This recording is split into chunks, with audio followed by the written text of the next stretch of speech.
Sweden will fulfill deal with Turkey on NATO. Sweden's center-right government will fulfill all requirements under a deal with Turkey to join NATO and will concentrate external relations to its immediate neighborhood while dropping the previous administration's feminist foreign policy, the country's top diplomat said on Monday. Foreign Minister Tobias Billström said the new government shares Turkey's concern about the Kurdistan Workers' Party, or PKK, which is considered a terrorist organization in Turkey, Europe and the US.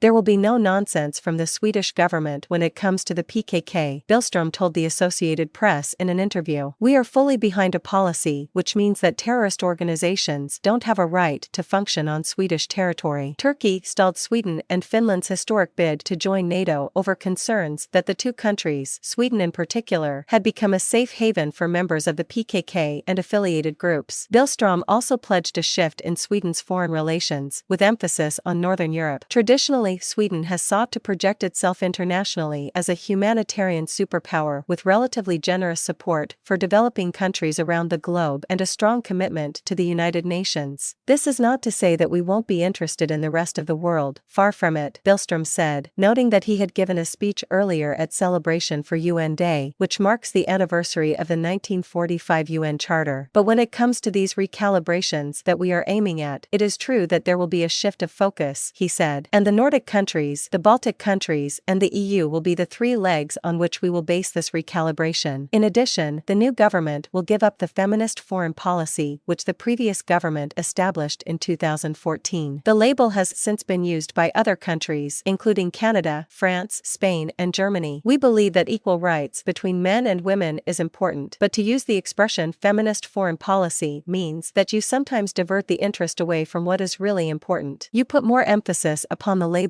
than about the actual content, Billström said.